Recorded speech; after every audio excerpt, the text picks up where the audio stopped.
देखिए बहुत सारे बच्चे कंफ्यूज रहते हैं डू डज और डिड को लेकर, क्योंकि कहीं पर इनका प्रयोग हम किसी और रूप में करते हैं, कहीं पर इनका जो प्रयोग है वो कुछ और होता है। तो आज की इस वीडियो में हम डू डज और डिड को बेसिक से एडवांस लेवल तक देखेंगे कि इनका प्रयोग कब कैसे और कहां पर कैसे हमें करना है। ठीक है, तो चलिए स्टार्ट करते हैं। तो देखिए आपको ना डू डज डिड को पढ़ने से पहले दो तीन बातें याद रखनी पड़ेंगी, जिनमें से पहली ये है कि डू डज और डिड ये जो है ये ज्यादातर नेगेटिव और इंटरोगेटिव सेंटेंसेस को बनाने के लिए इस्तेमाल किए जाते हैं। ठीक है, जब भी इनको हम हेल्पिंग वर्ब की तरह यूज करेंगे तो ये आपको नेगेटिव और इंटरोगेटिव सेंटेंसेस की तरह दिखाई देंगे। ठीक है, वहां पर आपको इस्तेमाल होते हुए मिलेंगे। दूसरी बात, इनके कुछ हिंदी के अपने अलग अलग सेंसेस हैं, जैसे कि किसी के पास कुछ नहीं है या किसी के पास कुछ नहीं था, ये सिंपल सेंटेंसेस के वाक्य हैं। कोई कुछ करता तो है, कोई कुछ करता तो था, तो ये कुछ इनके हिंदी सेंस होते हैं जिनको ये निकालते हैं। ठीक है, जब आप सेंटेंस में इनको यूज करोगे तो इस तरह के जो सेंस है उनको भी ये इस्तेमाल करते हैं। तो चलिए स्टार्ट करते हैं। उससे पहले यदि अभी तक आपने हमारे कोर्स को ज्वाइन नहीं किया है तो लिंक आपको नीचे डिस्क्रिप्शन में मिल जाएगा। हमारे कोर्स में आपको बेसिक से एडवांस लेवल तक इंग्लिश ग्रामर मिलेगी, इंग्लिश के क्लास नोट्स भी मिल जाएंगे, A to Z video lectures. यदि आप बिगिनर हैं तो आपके लिए ये कोर्स बहुत ही इंपॉर्टेंट है। और यदि आप इंग्लिश ग्रामर के कॉन्सेप्ट बिल्ड करना चाहते हैं तो भी आप इसे खरीद सकते हैं। यदि आपको कोई इशू आता है तो ये व्हाट्सएप नंबर है, इस पर आप मैसेज करना, कॉल कोई भी मत करना, सिर्फ इस पर मैसेज करना। ठीक है, तो लिंक आपको नीचे डिस्क्रिप्शन में मिल जाएगा। और यदि आप ई बुक्स परचेज करना चाहते हैं तो इनका लिंक भी आपको नीचे डिस्क्रिप्शन बॉक्स में ही मिलेगा, वहां से जाकर आप इनको भी डाउनलोड कर सकते हैं। ठीक है, तो चलिए आगे बढ़ते हैं। तो चलिए अब देखिए हम ये बात देखेंगे कि किसी सेंटेंस में यदि आपको डू डज और डिड मिल जाता है तो आप उस सेंटेंस को कैसे पहचानेंगे कि ये कहां पर यूज किया गया है, प्रेजेंट पर, पास्ट पर या फ्यूचर की तरह इसका सेंस निकाला गया है। ठीक है, तो देखिए यहां पर जो डू और डज हैं इनको हम प्रेजेंट में प्रयोग करते हैं। कहां पर? प्रेजेंट में। ठीक है, और जो डिड है इसका इस्तेमाल हम करते हैं पास्ट टेंस में। कौन से टेंस में? पास्ट टेंस में। डू डज का प्रेजेंट में और डिड का करते हैं पास्ट टेंस में इस्तेमाल। अब ये देखिए जो डू और डज है और डिड है ये किस किस के साथ उपयोग होंगे। जो डज है वो इस्तेमाल होगा ही, सी, इट और किसी व्यक्ति के नाम के साथ, जैसे ही does, she does, it does. किसी व्यक्ति का नाम कुछ भी हो सकता है, जैसे राम, महेश, रामू, श्यामू, कुछ भी हो सकता है, उनके साथ भी आपको डज का ही इस्तेमाल करना है। उसके बाद जो ये ही, सी, इट हैं इनको हम मतलब कहते क्या है इंग्लिश ग्रामर में, तो इनको हम बुलाते हैं थर्ड पर्सन सिंगुलर के नाम से, इनको बोलते हैं थर्ड पर्सन सिंगुलर। ठीक है, और जो डू है वो इस्तेमाल होता है ही, सी और इट को छोड़कर बाकी सब के साथ, यानी कि ही, सी, इट को छोड़कर जो भी बच जाता है उन सब के साथ आपको डू का इस्तेमाल करना पड़ता है। और जो डिड है ये आपका सबके साथ इस्तेमाल होगा, इसमें कोई भी ऐसी लिमिटेशन नहीं है कि भैया इसको डू मतलब ही के साथ इस्तेमाल करना है या सी के साथ इस्तेमाल करना है, ये सबके साथ यूज होगा। ही, सी, इट के साथ भी, आई, वी, यू, दे के साथ भी, सबके साथ इस्तेमाल होगा। ठीक है, तो इस तरह से आपको इस छोटे से कॉन्सेप्ट को याद रखना है। अब चलिए आगे बढ़ते हैं और डिड से अपनी शुरुआत करते हैं। तो देखिए डिड का मतलब होता है करता ही तो था, करता ही तो था।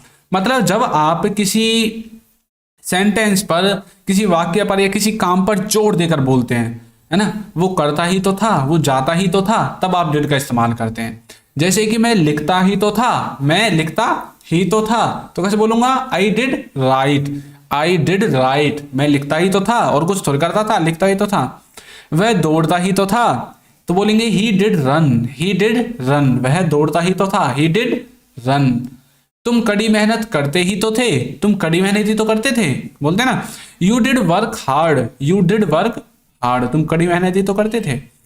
रवि अंग्रेजी सीखता ही तो था, तो बोल सकते हैं Ravi did learn English, Ravi did learn English.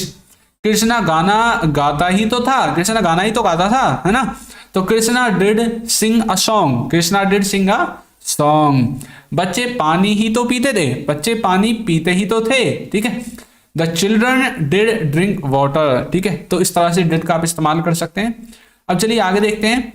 मेरे पिताजी ने गरीबों की मदद नहीं की। ठीक है, यहां पर हमने क्या किया है, यहां पर अभी देखिए पीछे तो था, करता ही तो था या फिर नहीं करते थे। ठीक है, अब इसको नेगेटिव और इंटरगेटिव में किस तरह से सेंटेंसेस बनाना है वो देखिए, नेगेटिव और इंटरगेटिव।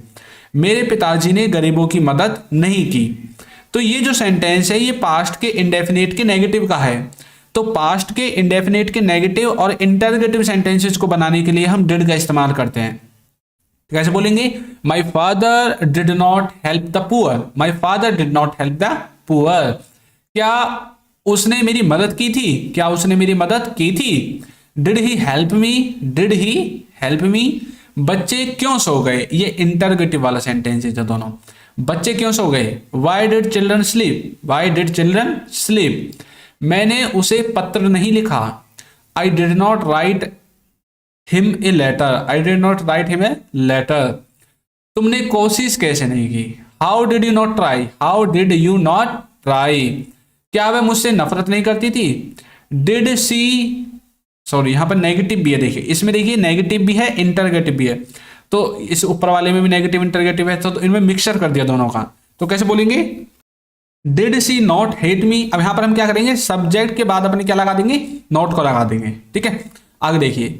डिड का मतलब है करता ही रहा, मतलब कोई व्यक्ति किसी काम को पास्ट में करता ही रहा, वहां पर भी आप डिड का इस्तेमाल कर सकते हैं। जैसे कि वह पढ़ता ही रहा, इसका मतलब है कि उसने पढ़ने के अलावा और कोई काम ही नहीं किया, पूरे दिन भर पढ़ता ही रहा। ही डिड नथिंग, उसने कुछ नहीं किया बट स्टडी, केवल स्टडी की, पढ़ने के अलावा और उसने कुछ किया ही नहीं। He did nothing but study. Sohan और मोहन खेलते ही रहे, मतलब उन्होंने खेलने के अलावा सुबह से शाम तक कोई काम ही नहीं किया, है ना। Sohan and Mohan did nothing but play, Sohan and Mohan did nothing but play. तो सोहन और मोहन ने कुछ नहीं किया, सिर्फ खेलते ही रहे। मैं सुनता ही रहा, I did nothing but listen, I did nothing but listen. वह बोलती ही रही, she did nothing but speak, she did nothing but speak. मैं देखता ही रहा, तो मैं बोलूंगा I did nothing but see, I did nothing, मैंने कुछ नहीं किया, बट सी, परंतु मैं देखता ही रहा। वे पढ़ाते ही रहे, they did nothing but teach, they did nothing but teach. तो उन्होंने कुछ नहीं किया, बस वो पढ़ाते रहे। वह काम करती ही रही, she did nothing but work, she did nothing but work. तो वो काम ही करती रही, इसके अलावा और उसने कुछ नहीं किया। तो किसी व्यक्ति ने किसी चीज को करने के अलावा और कुछ किया ही नहीं, तब आप डिड का इस तरह से भी इस्तेमाल कर सकते हैं। डिड नथिंग बट, अपनी जो काम है जो करता रहा उसको लिख देना है। अब देखिए जो आपने अभी डू डज, अभी देखिए अभी तक हमने डिड को पढ़ा था। अब यहां पर जो डू डज है इसको हमें कहां पर इस्तेमाल करना है? प्रेजेंट के इंडेफिनेट में, और जो आपके सिंपल सेंटेंसेस होते हैं उनमें। इसी तरह से डिड का इस्तेमाल भी हमने देखा है। अब तक हमने पास्ट इंडेफिनेट को देख लिया है। पास्ट इंडेफिनेट वाले सेंटेंसेस कौन से थे? ये वाले, ये पास्ट इंडेफिनेट वाले सेंटेंसेस थे। ठीक है, आगे देखिए। अब डू डज का इस्तेमाल करता ही तो हूं, मतलब मैं किसी काम को करता ही तो हूं, या फिर करता तो हूं। कई बार बोलते हैं ना, मैं लिखता ही तो हूं, और कुछ तो करता हूं, लिखता ही तो हूं। आई डू राइट, या फिर मैं लिखता तो हूं, आई डू राइट, दोनों का एक ही बनेगा। वह दौड़ता ही तो है, ही डज रन। तुम कड़ी मेहनती तो करते हो और कुछ करते हो, you do work hard. Ravi अंग्रेजी सीखता ही तो है, रवि अंग्रेजी सीखता ही तो है। Ravi does learn English, Ravi does learn English. Krishna गाना गाता ही तो है, तो Krishna does sing a song, Krishna does sing a song. बच्चे पानी पीते ही तो हैं, the children do drink water, the children do drink water. Shyam व्यायाम करता ही तो है, तो श्याम डज टेक एक्सरसाइज, है ना, श्याम डज टेक एक्सरसाइज। ठीक है, और देखिए मैं आम नहीं खाता हूं, ये प्रेजेंट के इंडेफिनिट के सेंटेंसेस हैं। I do not eat mango, है ना, मैं आम नहीं खाता हूं। मेरा भाई कॉलेज नहीं जाता है, my brother does not go to college, या फिर कॉलेज या स्कूल जो भी आपको बोलना है। तो माई ब्रदर स्कूल नहीं जाता है या कॉलेज नहीं जाता है। मोहन को मालूम नहीं है कि आप यहाँ हो, Mohan does not know that you are here, Mohan doesn't know that you are here. क्या वह रोज यहाँ आती है, does she come here daily, does she come here daily. क्या तुम्हारे पिताजी चाय रोज पीते हैं, does your father take tea daily, does your father take tea daily. क्या तुम्हारे जो पापा जी हैं, पिताजी हैं, वो रोजाना चाय पीते हैं। ठीक है, क्या उन लोगों को कुछ रुपए की जरूरत है, do they need some rupees, do they need some rupees. तो इस तरह से आप इनका इस्तेमाल कर सकते हैं। ठीक है, आगे देखिए। जब हम डू डज के साथ हैव लगाते हैं तो इसका मतलब होगा किसी के पास कोई चीज है। और नेगेटिव में देखिए इसको किस तरह से बनाएंगे, जैसे कि क्या तुम्हारे पास गाड़ी है, तो डू यू हैव मनी, तो डू डज के साथ हमने हैव लगा दिया, डू यू हैव मनी, क्या तुम्हारे पास गाड़ी है। क्या उसके पास यह किताब है? तो कैसे बोलेंगे? Does he have this book. अच्छा, कुछ बच्चे सोच रहे होंगे सर ही के बाद है जाना चाहिए, लेकिन हैज नहीं आएगा, क्यों? इसका एक रीजन है कि डू डज के बाद हमेशा वर्ब की फर्स्ट फॉर्म आती है, तो ये जो हैव है ना वर्ब की फर्स्ट फॉर्म है, ठीक है।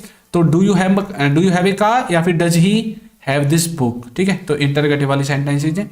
क्या तुम्हारे भाई हैं? डू यू हैव ब्रदर्स या फिर डू यू हैव ब्रदर, क्या तुम्हारे भाई हैं? सीता के पास गुड़िया नहीं है, ये नेगेटिव सेंटेंस है, तो बोलेंगे Sita does not have a doll. Sita doesn't have a doll. उसके पास कार नहीं है, तो बोलेंगे he does not have a car, he doesn't have car, है ना, तो उसके पास कार नहीं है। तो चलिए यहां पर देखिए आपको एक चीज और याद रखनी है, डू डज के स्थान पर आप डिड का इस्तेमाल भी कर सकते हैं, ये सेंटेंसेस पास्ट के बन जाएंगे। कोई चीज पास नहीं थी, पास्ट में नहीं थी, जैसे कि क्या तुम्हारे पास गाड़ी नहीं थी, तो हम बोल सकते हैं डिड यू, मतलब क्या तुम्हारे पास गाड़ी थी, तो बोलेंगे did you have car, did you have a car, ठीक है। तो डिड के द्वारा भी बना सकते हैं। क्या उसके पास यह किताब थी, तो बोलेंगे did he have this book, did he have this book. क्या तुम्हारे भाई हैं, मतलब तुम्हारे भाई थे, तो बोलेंगे did you have a brother, इस तरह से। तो डू डज को जैसे ही आप रिप्लेस करोगे डिड के साथ, तो ये सेंटेंस पास्ट में पहुंच जाएंगे, ठीक है। अब ये आपकी प्रैक्टिस के लिए एक सेंटेंस है, वह इंग्लिश बोलता तो है, वह इंग्लिश बोलता तो है। तो इसको आपको कमेंट करके बताना है कि इसकी सही इंग्लिश क्या होगी, ठीक है। तो आपको वीडियो कैसी लगी है जरूर बताइएगा, और यदि अभी तक आपने हमारे चैनल को सब्सक्राइब नहीं किया है तो कर दीजिए, वीडियो को लाइक कर दीजिए और एक अच्छा सा कमेंट करना बिल्कुल ना भूलें। Thank you.